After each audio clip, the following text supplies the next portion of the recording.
بسم اللہ الرحمن الرحیم۔ السلام علیکم صلی اللہ علیہ وآلہ وسلم۔ یہ وقت بھی گزر جائے گا۔ میں ایک ضروری کام سے سفر میں تھا کہ راستے میں نماز عصر کا وقت ہوا تو میں ایک مسجد میں نماز کے لیے رک گیا۔ وضو خانہ میں رش تھا۔ ایک صاحب نے بتایا کہ مسجد کے بیسمنٹ میں بھی وضو کی جگہ ہے، وہاں چلے جائیں۔ میں اس طرف گیا تو وہ مسجد کا مدرسہ تھا جہاں بچوں کی رہائش تھی۔ ان کا سامان پڑا ہوا تھا اور انہی کے لیے وضو کی جگہ بھی بنی ہوئی تھی۔ نماز میں چونکہ ابھی کچھ وقت باقی تھا سو میں نے وضو کیا اور ان چھوٹے چھوٹے فرشتہ نما صاف ستھرے مدرسہ کے بچوں کے قریب بیٹھ کر ان کی معصومانہ گپ شپ سے مستفیض ہونے لگ گیا۔ میرے بالکل سامنے ان کے چھوٹے چھوٹے ٹرنک پڑے ہوئے تھے۔ ان میں سے ایک پرانا سا جستی چادر کے ایک ٹرنک پہ ایک جملہ دیکھ کر نہ جانے کیوں میں چونک گیا۔ اس ٹرنک پہ لکھا تھا کہ یہ وقت بھی گزر جائے گا۔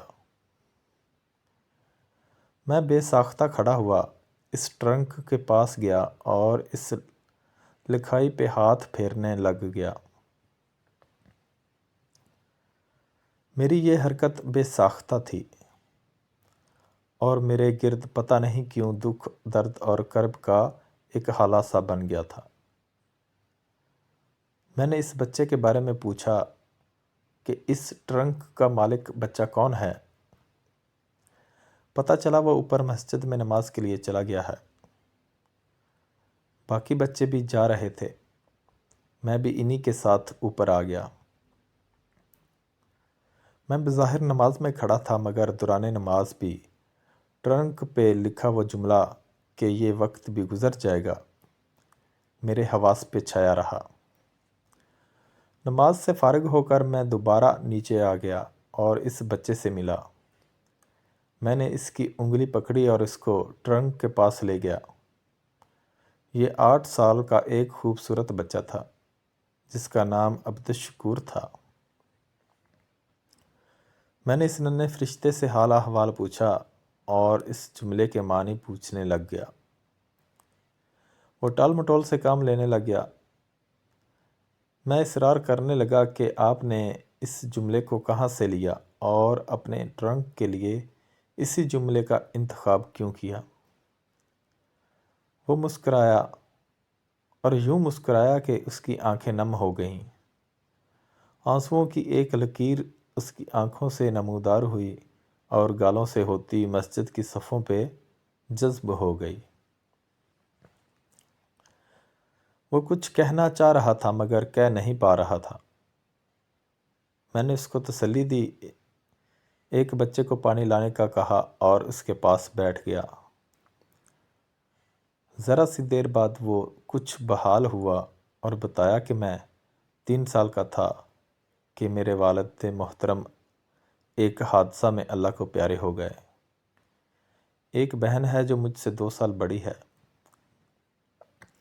والدہ محترمہ اور بہن گھر میں ہیں۔ والد صاحب کی خواہش تھی کہ میں عالم بنوں۔ انہوں نے اس خواہش کا اظہار امی سے کیا تھا۔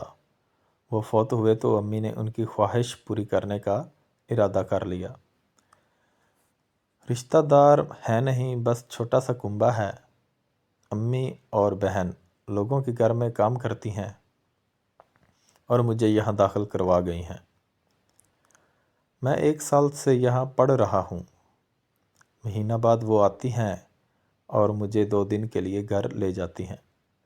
اس دوران ابو کی قبر پہ بھی جاتے ہیں اور بتا کر آتے ہیں کہ ان کی خواہش پہ میں عالم بن رہا ہوں۔ میں گھر امی جی اور بہن کو دیکھ کر پریشان ہوتا ہوں تو امی کہتی ہیں، شکورے، یہ وقت بھی گزر جائے گا۔ مجھے یہ بات بہت اچھی لگی اور ایک دن ایک پینٹر انکل مسجد کا کام کرنے آئے تو میں نے ان سے اپنے ٹرنک پہ یہی جملہ لکھوا لیا۔ رات کبھی کبھی مجھے دیر تک نیند نہیں آتی۔ ابو یاد آتے ہیں، امی اور بہن کا کام کرنا یاد آتا ہے۔ بے چین ہوتا ہوں تو میں اٹھ کر اس جملے کو دہرا لیتا ہوں۔ احساس کا کوئی لمحہ آئے یا بچوں کے پاس کوئی ایسی چیز دیکھوں جو باوجود خواہش کہ میں حاصل نہیں کر پاتا، تو میں اپنے اس ٹرنک کے سامنے آ کر کھڑا ہوتا ہوں اور پوری توجہ سے امی جی کے اس قول کو پڑھ لیتا ہوں۔ اس کے بعد اس نے کیا کہا اور میں نے کیا سنا، یہ میں نہ لکھ سکتا ہوں اور نہ بتا پاؤں گا۔ بس اتنا عرض ہے کہ ملک بھر میں اس طرح کے بچے بھی ہمارے بچے ہیں۔ ان پر زبانیں اچھالی جاتی ہیں۔ یہ معلوم نہیں کہ یہ معصوم کن کن حالات سے گزر کر ہمارے امام و پیشوا بنتے ہیں۔ کچھ نادان ان پر زبان درازی کرتے ہیں۔ انہیں کیا معلوم کہ ان کی حفاظت اللہ کے نورانی فرشتے کرتے ہیں۔ ان کے پاؤں تلے فرشتے پر بچھاتے ہیں۔ آخر کوئی وجہ تو ہے کہ زبان درازی کرنے والے مصلی رسول کے قابل نہیں ہوتے، بلکہ یہی معصوم پھول مصلی رسول پر ہمارے امام بنتے ہیں۔ اس لیے ان کے خلاف نہ بولا کریں، کیونکہ سورج پر تھوکنے سے اس کی شان کم نہیں ہو جاتی اور نہ سورج پر بھونکنے سے بے نور ہوتا ہے۔ اور جب کبھی آپ کا چکر لگے ان کا حال احوال پوچھ لیا کریں۔ اہل محلہ ان کے احوال سے باخبر رہا کریں۔ اللہ تعالیٰ کے یہ ننھے منھے مہمان فرشتے ہماری توجہ کے مستحق ہیں۔ ہمارا فرض ہے کہ ان کا خیال رکھیں، یہ ہماری عاقبت کے لیے مفید ہوگا۔ باقی وقت تو ان کا بھی گزر ہی جائے گا۔ تحریر اچھی لگے تو لائک اور شیئر لازمی کریں اور چینل کو سبسکرائب بھی کریں۔ اللہ حافظ۔